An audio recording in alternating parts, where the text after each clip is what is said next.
সার্থকের চাল উল্টো সার্থকের উপরেই ভারী পড়ে গেল। হ্যাঁ বন্ধুরা, ভিডিওটা লাইক দিয়ে দেখতে থাকুন। সার্থক যেই মুহূর্তে কিনা তীব্র জ্বরে অসুস্থ আর মিথ্যে অভিনয় করতে থাকে, ঠিক সেই মুহূর্তে স্রোত সার্থকের কাছে সার্থকের গায়ে হাত দিয়ে যখন সার্থকের জ্বর মাপে, ঠিক সেই সময় স্রোত বলতে থাকে যে স্যার আপনি এমন একটা অভিনয় করছেন যেন মনে হচ্ছে যে আপনার না জানি অনেক বেশি জ্বর হয়ে গিয়েছে। সেরকমটা তো নয়, নর্মাল টেম্পারেচার তো আছে। আপনি কেন মনে করছেন যে আপনি অনেক অসুস্থ হয়ে পড়েছেন বলুন তো?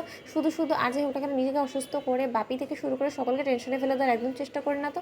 ঠিক সেই সময়ই সার্থক বলতে থাকে যে আচ্ছা স্রোত, তোমার কী মনে হয় বলো তো? আমি মিথ্যা অসুস্থতার অভিনয় করে আমি কী লাভ করতে পারবো বলো তো? তোমার কী মনে হয় আমি কেনই বা এরকম অভিনয় করতে যাবো বলো তো? এটা আমার স্বার্থ কী? ঠিক সেই সময় স্রোত মনে মনে বলতে থাকে যে স্যার আপনার স্বার্থ একটাই, যে আপনি আমাকে কোনো মতে আপনার অসুস্থতার মিথ্যে তালবাহানা করে আমাকে আটকে দেওয়ার চেষ্টা করছেন। আর আপনার এই আটকে দেওয়ার এই পদ্ধতিটাতে কোনো মতে আমি ফাঁদে পা দিব না। কারণ আমি চাই আপনি মনে প্রাণে চিৎকার চেঁচামেচি করে সকলকে জানিয়ে আমাকে আপনার মনের কথা জানান, আর সেটা করতে আমি এবার আপনাকে বাধ্য করে দেবো। তাই আপনি যতই চেষ্টা করুন না কেন, কোনো মতে এবার আর আপনি আপনার মনের কথাটা আমার কাছ থেকে লুকোনোর চেষ্টা করেও সফল হবেন না।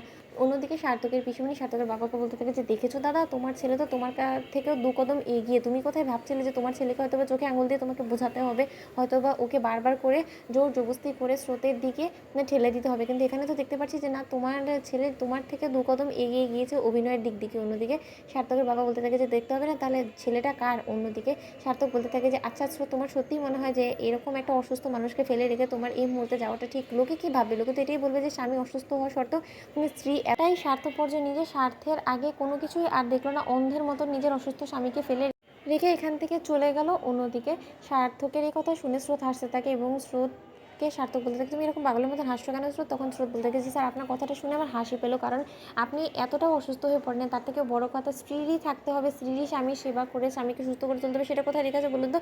হাজার হোক বিয়ের আগেও আপনি একা ছিলেন, তখন যখন আপনি অসুস্থ হতেন তখন তো বাপি থেকে শুরু করে পিসিমণি সকলে আপনাকে দেখে শুনে সুস্থ করে তুলতো, তাই না? তাহলে এখন আমি আছি বিধায় লোকে আমার দিকে আঙুল তুলবে, সেরকমটা তো নাও হতে পারে, তাই না? আপনি সেসব নিয়ে একদম টেনশন করবেন না। আপনার যতটুকু অসুস্থতা হয়েছে সেটা বাপি থেকে শুরু করে পিসিমণি ওরাই দেখে শুনে আপনাকে সুস্থ করে তুলতে পারবে। তাই আপনি আর যাই হোক না কেন এর জন্য আমাকে আটকে রাখার মোটেও চেষ্টা করেন না। কি পিসিমণি, তুমি আমার অবর্তমানে সার্থক স্যারকে সুস্থ সবল করে সেবা যত্ন করে সুস্থ করে তুলতে পারবে তো? ঠিক সেই সময় সার্থকের পিসিমণি বলতে থাকে যে দেখ, আগের বিষয়টা ভিন্ন ছিল, কিন্তু এবার যখন তুই আছিস ছেলেটা এতটা অসুস্থ হয়ে পড়েছে, সেটা কি করে তুই নজরআন্দাজ করে এখান থেকে চলে যাস বলো তো স্বার্থপরের মতন? তাহলে তো সকলে এটাই ভাববে যে হয়তো তুই আমাদের পরিবারের কথা কোনোদিনও ভাবিসনি, এটাই তো ভাববে, তাই না?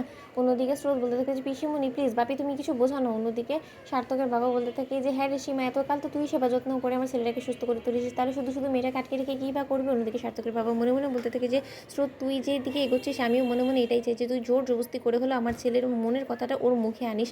আর তোর এই প্ল্যানে এবার আমি সামিল হলাম, আমিও দেখি যে সার্থক তুই কত দিন পর্যন্ত নিজের মনের কথা চেপে রাখতে পারিস। তো বন্ধুরা, ভিডিওটি ভালো লেগে থাকলে লাইক এবং শেয়ার করে সাবস্ক্রাইব করতে ভুলো না।